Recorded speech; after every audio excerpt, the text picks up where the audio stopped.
কৃষি বিষয়ে আপনাদের অবগত করবার জন্য আজকে গণমুক্তি পরিষদের কেন্দ্রীয় কমিটির তরফ থেকে আপনাদের আহ্বান করা। গত 30শে জুলাই 2024 আমাদের জিএমপি কেন্দ্রীয় কর্ম পরিষদের বর্ধিত সভা হয়। এই সভায় দেশ, রাজ্য এবং আন্তর্জাতিক বিষয়ে বিশদ আলাপ আলোচনা করে আমরা কতগুলি সিদ্ধান্ত গ্রহণ করি, সেই বিষয়ে আপনাদের অবগত করতে চাইছি। আমরা চাইছি যে বিশেষ করে এই চলতি যে পার্লামেন্টের অধিবেশন চলছে গত 22শে জুলাই থেকে, এটা চলবে 13ই আগস্ট পর্যন্ত।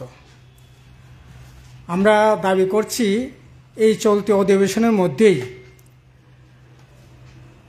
দীর্ঘদিনের ধরে যে দাবি নিয়ে আমরা আমাদের রাজ্যে লড়াই করছি এবং কেন্দ্রের সরকারও কয়েকবার দৃষ্টি আকর্ষণ করবার চেষ্টা করা হয়েছে, এডিসি প্রশাসন, রাজ্য বিধানসভা থেকে বারবার প্রস্তাব পাঠানো হয়েছে। সেটা হচ্ছে বর্তমানে এটা সংবিধানের 125তম সংবিধান সংশোধনী বিল আকারে এটা পার্লামেন্টে আছে। আমরা চাইছি এই চলতি অধিবেশনের মধ্যে এই বিলটা পাস করানো হোক, কারণ এটা অনেক বছর ধরে ঝুলে আছে। 2017-18 সাল থেকে এটা তৎকালীন রাজ্যসভার বিরোধী দলের নেতা আনন্দ শর্মাকে সংসদীয় কমিটি চেয়ারম্যান করে একটা সেখানে সংসদীয় কমিটি গঠন করে কিভাবে স্বশাসিত জেলা পরিষদকে সেখানে ক্ষমতা বা আর্থিক সুযোগ সুবিধা দেওয়া যায়, এই মর্মে সেখানে অনেক আলাপ আলোচনা করেছে। অনেক পরীক্ষা নিরীক্ষা করার পর 2018 সালে এটা বিল আকারে সেখানে উপস্থিত করা হয় এবং এটা এখন পার্লামেন্টে সংসদীয় কমিটি পার্লামেন্টে বিল আকারে আছে। কাজেই এটা কোনোভাবে আজকে প্রায় 7 বছর হতে চলছে, কোনো কারণ নাই এটা কালক্ষেপ করা। এটা অতি শীঘ্রই আমরা দাবি করছি আমাদের কর্মপরিষদের সবাই। এর আগেও অনেকবার দাবি হয়েছে, আন্দোলন হয়েছে, মিছিল মিটিং হয়েছে। এখন আমরা চাইছি এটা যে কোনো মূল্যে এই চলতি অধিবেশনে বাদল অধিবেশনে এই বিল পাস করা হোক। সেকেন্ড, আমরা আমাদের সিদ্ধান্ত হয়েছে যেটা আগামী 9ই আগস্ট এই মাসের আন্তর্জাতিক আদিবাসী দিবস গোটা দুনিয়াতেই হয়। এটা আমাদের দেশেও হবে, রাজ্যেও হবে। আমরা এটাকে অত্যন্ত গুরুত্ব সহকারে আমরা এটাকে এবারও প্রতিপালন করব, প্রত্যেক বছর নাই। এটাকে বর্ণময় মিছিল, সভা সমাবেশের মধ্য দিয়ে আমরা সংগঠিত করব। আগরতলা সেন্ট্রালি একটা অনুষ্ঠান হবে। তবে এই 9ই আগস্ট আন্তর্জাতিক আদিবাসী দিবসে আমাদের রাজ্যের ক্ষেত্রে আমাদের স্লোগান হবে যে বিশেষ করে এই 125তম সংবিধান সংশোধনী বিল এটা যাতে অতি শীঘ্রই পাস করানো হয়। বন সংরক্ষণ আইন এটাকে বাতিল যাতে করা হয়। আপনারা জানেন 2023-এ এনডিএ গভর্নমেন্ট নরেন্দ্র মোদী সরকার 2005 সালের বন অধিকার আইন এটাকে সংশোধনী করে ইন্টারন্যাশনাল আন্তর্জাতিক বর্ডার এলাকা থেকে 100 কিলোমিটার দূরবর্তী এলাকায় যে সমস্ত বন এলাকা আছে এবং যারা ইতিমধ্যে পাট্টা পেয়েছে, এখন ওই সংশোধনী আইনে বলা হয়েছে যে ইন্টারন্যাশনাল বর্ডার এলাকা থেকে 100 কিলোমিটার মধ্যে যে সমস্ত বন আইন আছে এটা কার্যকরী করা চলবে না, কার্যকরী হবে না। কাজে এটা কোনোভাবেই আমরা মেনে নিতে পারি না। হ্যাঁ, বন অধিকার আইন যেটা উপজাতি অংশের মানুষের জন্য আছে। কাজে আমরা বলছি এই বন সংরক্ষণ আইন এটা বাতিল করতে হবে সিএ নিয়ে তো গোটা দেশের মধ্যে আপনারা দেখছেন, এটা ইতিমধ্যে নোটিফিকেশন হয়েছে কার্যকরী করবার জন্য। এই আইনটাও আমরা বাতিল করবার দাবি করছি। এছাড়া ককবরক ভাষাকে অষ্টম তফসিলে অন্তর্ভুক্ত করে অন্য অন্য জনগোষ্ঠী উপজাতি জনগোষ্ঠীর ভাষা সংস্কৃতিকে রক্ষা করবার জন্য ভূমিকা নেওয়ার জন্য আমরা বলছি।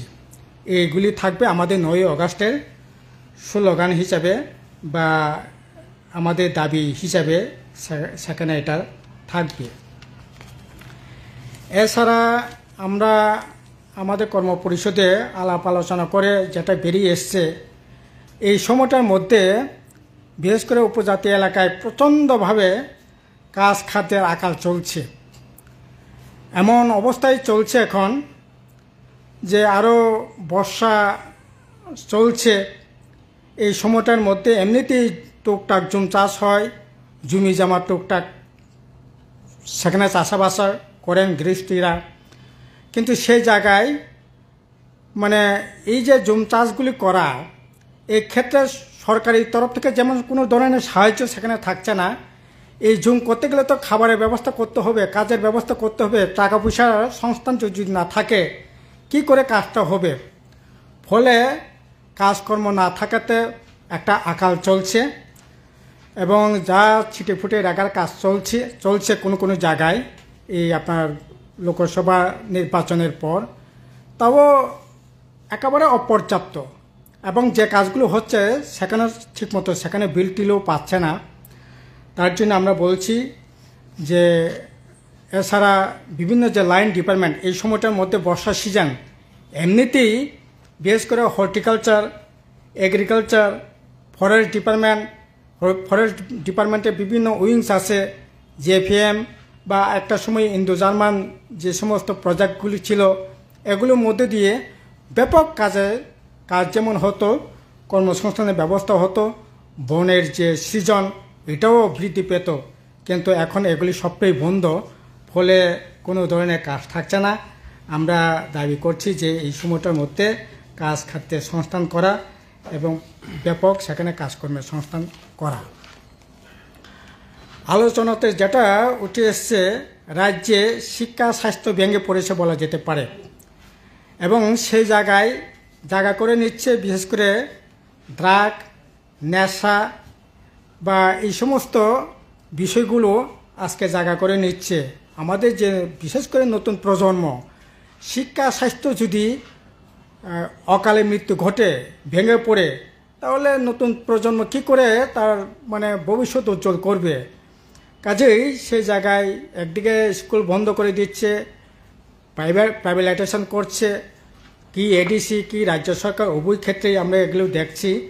কাজেই এবং আরও মারাত্মক দিক হচ্ছে এই যে নেশা বা এই যে ড্রাগের সাথে HIV মতো মারণ রোগ পর্যন্ত সেখানে ছড়িয়ে পড়ছে। এটা নিয়ে আমরা উদ্বেগ প্রকাশ করছি এবং এগুলি যে কোনো মূল্যে নিয়ন্ত্রণ করবার জন্য সরকারকে উদ্যোগ নেওয়ার জন্য আমাদের আহ্বান রাখছি। এবং সর্বত্রই সিন্ডিকেট রাজ চলছে এবং আপনারা লক্ষ্য করছেন এই সিন্ডিকেট রাজ নিয়ে একবারে top to bottom panchayat level, village committee level থেকে আরম্ভ করে একবারে আপনার ক্যাবিনেট পর্যায়ে ওইদিকে মানে কার্যকরী কমিটি, এডিসি উভয় ক্ষেত্রেই, এবং যার ফলে আইন শৃঙ্খলাও সেখানে বিভিন্ন জায়গায় বিভিন্ন রকমভাবে বিঘ্নিত হচ্ছে। আপনারা দেখছেন খুমলং এলাকায়, মান্দাই এলাকায় দিনে দুপুরে এবং এই যে আপনার এয়ারপোর্ট এলাকায় দিনে দুপুরে সেখানে গোলাগুলি পর্যন্ত, খুনাখুনি পর্যন্ত হয়ে যাচ্ছে। কাজেই এরকমভাবে তো চলতে পারে না। তার জন্য এগুলি নিয়ন্ত্রণ করার জন্য উদ্যোগ নিতে হবে।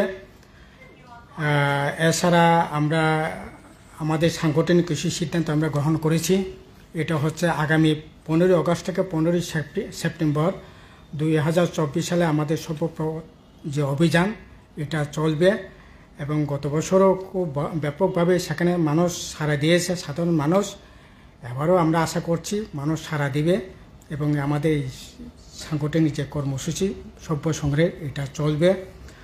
আর 125তম সিএ, বন সংরক্ষণ আইন বাতিল, যুবদের কর্মসংস্থান এবং সাধারণ মানুষের কাজ, খাদ্য, স্থানীয় সমস্যাগুলি নিয়ে আমাদের জোরদার প্রচার আন্দোলন গড়ে তোলার জন্য আমরা সিদ্ধান্ত গ্রহণ করেছি। কাজে এর মধ্যে দিয়েই আমরা সাধারণ মানুষকে মানে এই যেটা এখন যে অবস্থা চলছে এর থেকে যাতে পরিত্রাণ পেতে পারি তার জন্য মানুষকে ঐক্যবদ্ধভাবে আমাদের আন্দোলন সামিল হওয়ার আহ্বান জানিয়েছে।